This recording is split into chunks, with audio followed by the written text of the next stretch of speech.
The Blackwood mansion always looked most imposing at sunset. 3 stories of old money and older secrets, casting long shadows across manicured lawns that I had spent countless hours maintaining. For 3 years, I had walked through that service entrance, head down, playing the role they'd assigned me. But today, everything would change. My name is Olivia Morgan. At least, that's what my birth certificate says. But the truth about my name, like everything else in this story, wasn't quite what it seemed. I still remember my first day working at the mansion. August 15th, 2022. The humidity was suffocating, making my uniform stick to my skin as Mrs. Reynolds, the head housekeeper, gave me the tour. The Blackwoods expect perfection, she'd said, her steel gray hair pulled into a severe bun. Mr. James Blackwood built this fortune from nothing. Now his son Harrison runs the family's investment firm, and he's just as particular as his father. I'd nodded, memorizing every detail while hiding the real reason I'd taken this job. Yes, Mom, I understand. You'll start with the guest quarters. Work your way up to the main house if you prove yourself. What Mrs. Reynolds didn't know, what none of them knew, was that I'd spent months orchestrating this moment. The previous experience on my resume? Carefully crafted fiction, the glowing references, paid actors with burner phones. Every detail planned to get me inside these walls. Because 3 years ago, I'd found a letter in my mother's belongings after she passed away. A letter that changed everything I thought I knew about my life. My dearest Elizabeth, if you're reading this, I'm gone. There's something you need to know about your daughter Olivia. She isn't just your child. She's a Blackwood. James is her father, though he never knew. I was young, working as his secretary before he married Margaret. When I told him I was pregnant, he paid me to disappear. I've enclosed his letters, the photos, everything. Olivia deserves to know her true heritage. More than that, she deserves her share of what's rightfully hers. Love, Mom. That letter sent me down a rabbit hole of research. James Blackwood, the family patriarch, had died 6 months before I found it. His son Harrison had taken over everything. The business, the estate, the family legacy. My supposed half-brother, living in luxury while Mom and I had scraped by. But James had left something else, a stipulation in his will that would change everything. The bulk of his $400 million estate would be divided among his biological descendants, following a mandatory DNA test at the 5-year mark after his death. Harrison and his children were so confident in their position, they barely paid attention to this detail. They should have. I worked my way up quickly, just as I'd planned. Within 6 months, I was assigned to the main house. Within a year, I was trusted with Harrison's private study, the same study where James had once seduced my mother. Girl. Harrison would snap his fingers when he wanted something, never bothering to learn my name. Coffee, black. I'd bring it silently, watching him work at the massive mahogany desk that had belonged to his father. My father. His resemblance to the photos I'd found was striking. Same sharp jaw, same cold blue eyes. Eyes I saw every morning in my mirror. His wife Victoria was worse. The help is getting sloppy. She'd complain over breakfast, loud enough for me to hear as I refilled water glasses. Really, Harrison? We should replace them all. Their children were cut from the same cloth. Thomas, the oldest at 25, who treated the staff like furniture. Emma, 23, who once accused me of stealing her jewelry, only to find it in her gym bag. And Michael, 19, who at least occasionally said, "Thank you." But it was Margaret, James's widow, who interested me most. She spent her days in the conservatory, tending to her orchids, occasionally studying me with an odd expression. "There's something familiar about you," she said one day as I watered her plants. "Have we met before?" "No, ma'am," I'd replied, careful to keep my face turned away. I just have one of those faces. I spent 3 years watching them, learning their routines, their secrets. I installed tiny cameras in the study, the dining room, anywhere they might discuss family business. Not illegal. The house security system gave them notice they were being recorded. They just never imagined the maid would have access to the footage. I learned that Harrison was embezzling from the company, that Victoria was having an affair with her tennis instructor, that Thomas had a gambling problem he was hiding from the family. Every secret, every indiscretion, carefully documented and saved. Not for blackmail. I didn't want their money. I wanted what was rightfully mine. My inheritance. My place in the family that had thrown my mother away. The 5-year mark was approaching. The DNA test requirement would soon be activated. But I needed more than just proof of my paternity. I needed leverage to ensure they couldn't bury the truth like they had before. Then came the moment that changed everything. I was cleaning Harrison's study when I found a letter from James's old lawyer, dated just before his death.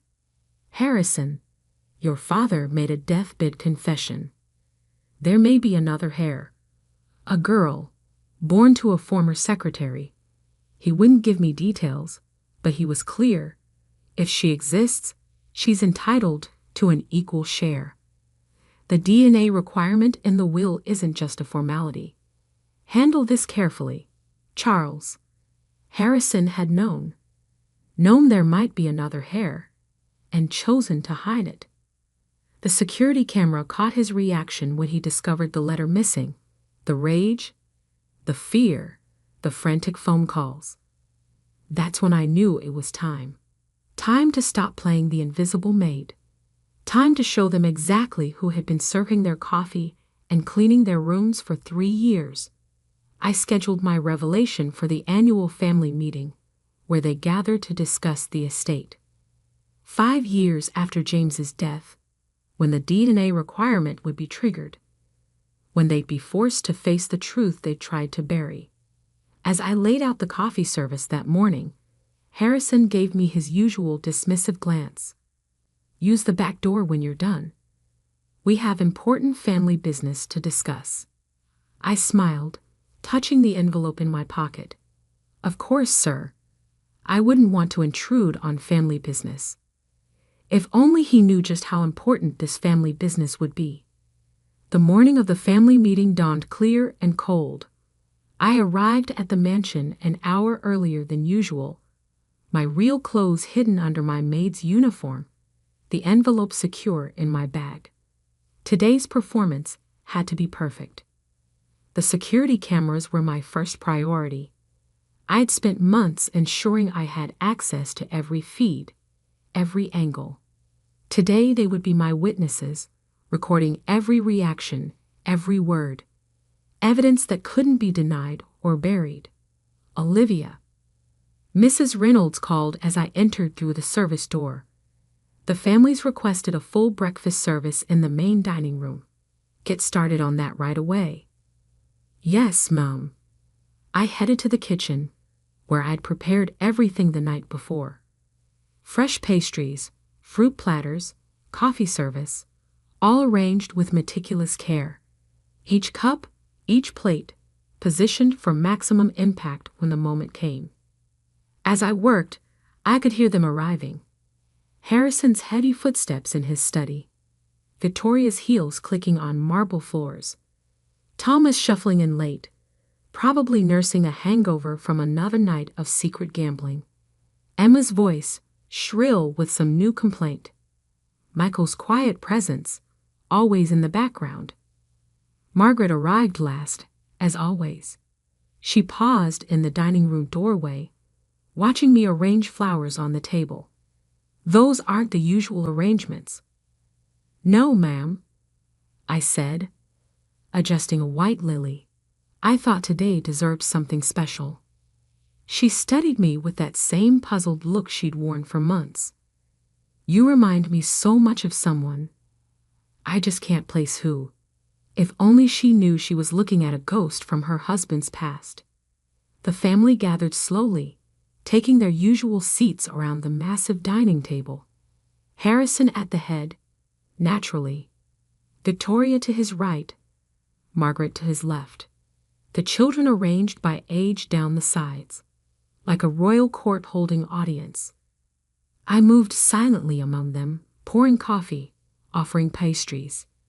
Each time I approached Harrison, I noticed him shift slightly away, as if my mere presence might contaminate him. "The DNA testing requirement activates today," Harrison announced, scanning some papers. "Mere formality, of course. Charles has arranged for the testing to be done next week.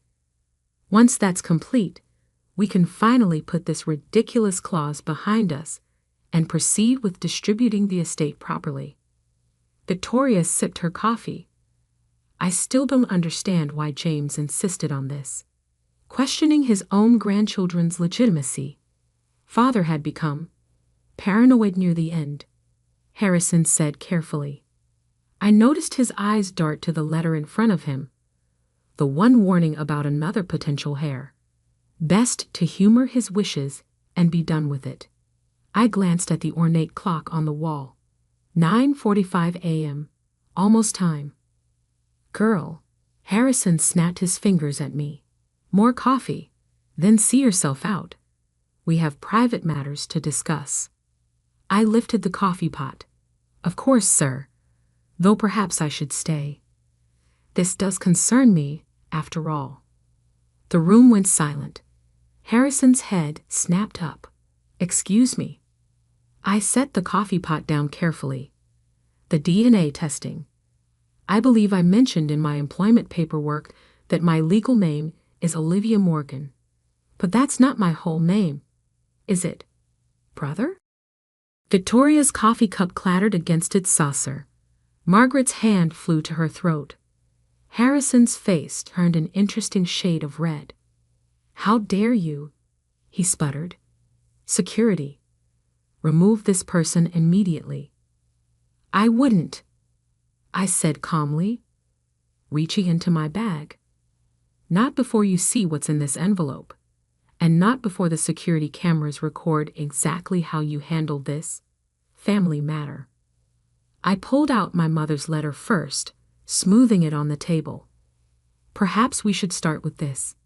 A letter from my mother, Elizabeth Morgan, detailing her relationship with James Blackwood. The dates match perfectly with his business trips to Chicago in 1995. There are photos, too. Quite compelling ones."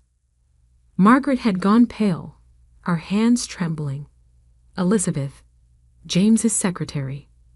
The one who disappeared suddenly." I smiled. "Not disappeared. Paid to leave. To keep quiet about the baby she was carrying." "Me."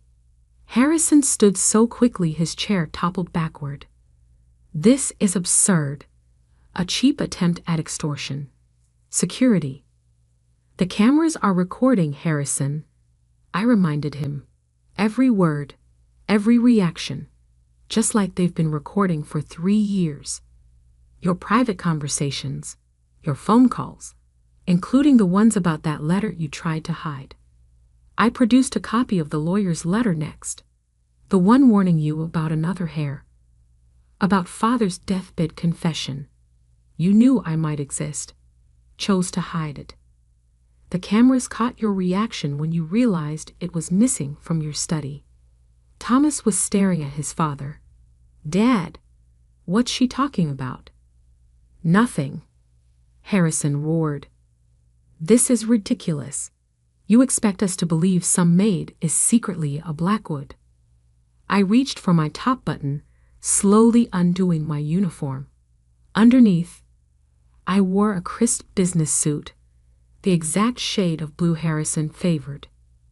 No, I expect the DNA test to prove it. That's why I spent 3 years gathering evidence, watching, waiting, making sure you couldn't bury the truth again. I turned to Margaret, who hadn't taken her eyes off my face. You said I reminded you of someone. Look closer. I have his eyes, don't I? James's eyes. The ones Harrison inherited too. The silence in the room was deafening. Victoria looked like she might faint.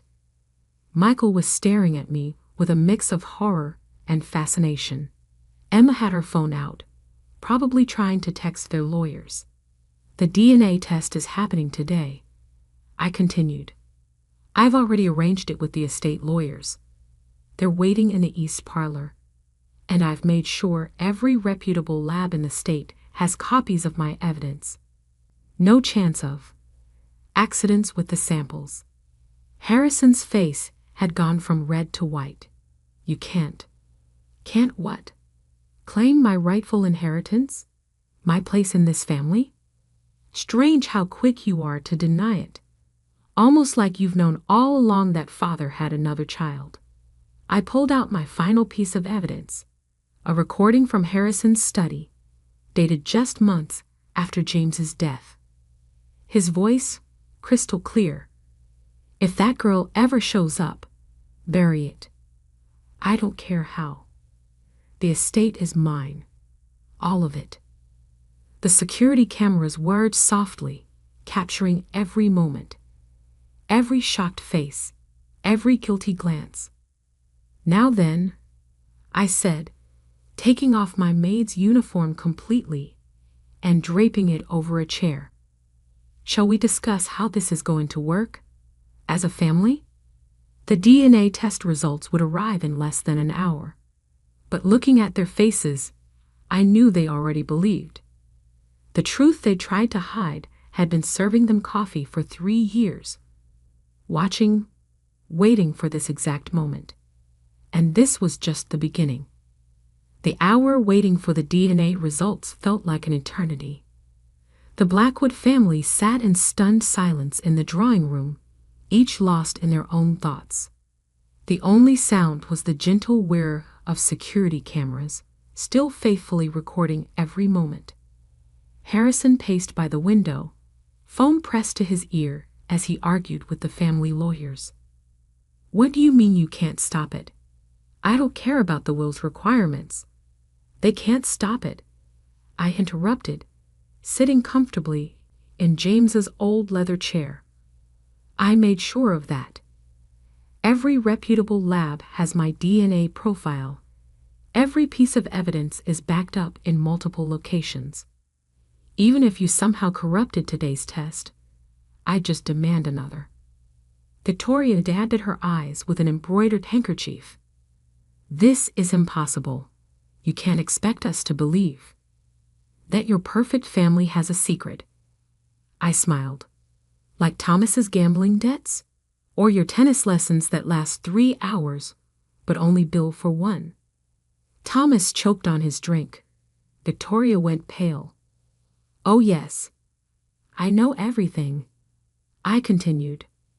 3 years is a long time to watch a family, to learn their secrets. The cameras catch so much, especially when no one thinks the maid is smart enough to access them. Margaret hadn't moved from her chair, her eyes fixed on my face. Elizabeth, she whispered. I remember her now. James was different after she left. Angry. Now I know why. A knock at the door made everyone jump. Charles Weber, the estate lawyer, entered holding an envelope. The results, he said gravely, as required by James Blackwood's will, tested against samples from all potential heirs. Harrison lunged for the envelope, but Charles held it away. As the independent executor, I'll read the results. The room held its breath as he opened the document. The DNA analysis confirms. Charles adjusted his glasses. Olivia Morgan is, with 99.9% certainty, the biological daughter of James Blackwood. The security cameras caught it all. Harrison collapsing into a chair, Victoria's muffled sob, Thomas and Emma exchanging panicked looks. Michael's quiet. I knew she looked familiar. But it was Margaret's reaction that surprised me. She stood slowly, walked across the room, and took my hands in hers. "You have his eyes," she said softly. I should have seen it sooner. Should have questioned why he changed his will, insisted on the DNA tests. He knew. At the end, he knew about you. The will's terms are clear, Charles continued. The estate is to be divided equally among all biological descendants of James Blackwood. Given these results, that means a four-way split between Harrison, Olivia, and Harrison's 2 biological children. 2. Victoria's voice cracked. But we have 3. Michael's DNA, Charles paused delicately, shows no biological relationship to the Blackwood line. Victoria's face crumpled. Michael stood up, oddly calm. "I've known for years, Mother. Found my original birth certificate when I was 16. Another secret exposed. The cameras recorded Victoria's tears, Harrison's shocked stare, the way the perfect family facade cracked completely. Well, I said into the silence, shall we discuss the new arrangement? I have some suggestions about the company's future, particularly regarding those irregular transfers you've been making, Harrison. He slumped in defeat. What do you want? Everything I'm entitled to. My share of the estate. A seat on the board. Public acknowledgement of my identity. I leaned forward. But most importantly, I want you to understand what it feels like to be powerless. To be treated as less than human. To be told to use the back door. Standing, I smoothed my suit, the one I'd chosen to match Harrison's. The cameras have recorded everything. Your reactions prove you knew about me, tried to hide my existence. That's inheritance fraud. Not to mention the evidence of embezzlement, tax evasion, and various other creative accounting practices I've documented. I turned to Charles. The estate's forensic accountants should review everything from the past 5 years. Every transaction, every transfer. I'm sure they'll find it enlightening. Harrison broke. You'll destroy this family. No, you did that. By treating people like they were beneath you. By thinking your position made you untouchable. I gestured around the room. Look how well that worked out. Over the next few hours, agreements were drawn up. Legal documents signed. My identity as Olivia Blackwood officially acknowledged. The estate would be divided as specified in the will, the company placed under independent audit. New board members appointed to oversee operations. Margaret insisted I move into the east wing of the mansion. Your birthright, she called it. Michael, freed from pretending to be a Blackwood, accepted a position managing one of the charitable foundations. Thomas and Emma had to adjust to their reduced inheritance, but the family's wealth was still substantial enough to maintain their lifestyle, minus the gambling and secret affairs. Harrison fought every change, of course. But with the evidence I'd gathered, he had no choice but to accept the new reality. 1 month later, I sat in James's old study, my study now, looking through a photo album Margaret had found. Pictures of my father in his younger days, including several with my mother. They looked happy in love, until family expectations and social status tore them apart. A knock at the door interrupted my thoughts. Margaret entered, carrying a small box. I found these in James's personal safe, she said. Letters from your mother. He kept them all. And this. She handed me an envelope, yellow with age. A letter he wrote to you, never sent. With trembling hands, I opened it. My dearest daughter, by the time you read this, if you ever do, I'll be gone. I was a coward, choosing family reputation over love, over you. The DNA requirement in my will is my attempt at making things right. A chance for you to claim your place in this family, if you're half as clever as your mother. I hope someday you'll understand, even if you can't forgive. Your father, James. A tear splashed onto the paper. Not sad, exactly. Not happy either. Just understanding. The staff entrance has been renovated, Margaret said quietly. No more back door. Everyone uses the main entrance now. I smiled. Good, though I think I've proven the most important lesson already. Oh, it's not which door you use to enter. It's what you do once you're inside. The security cameras kept recording, witnessing this new chapter in the Blackwood family history. A history that now included all of its members, even the ones who'd once been told to use the back door.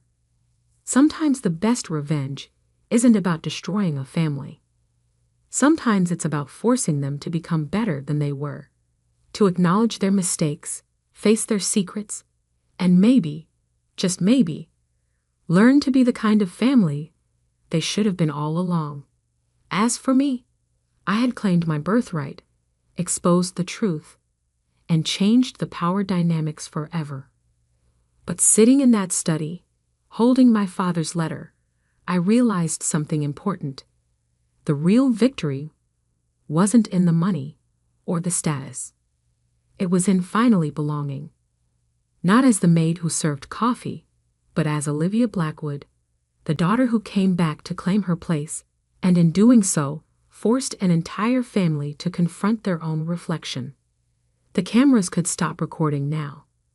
This story's ending had already been written, not in DNA tests or legal documents, but in the simple truth that sometimes justice comes dressed in a maid's uniform, serving coffee and waiting for exactly the right moment to pour out something much stronger than revenge.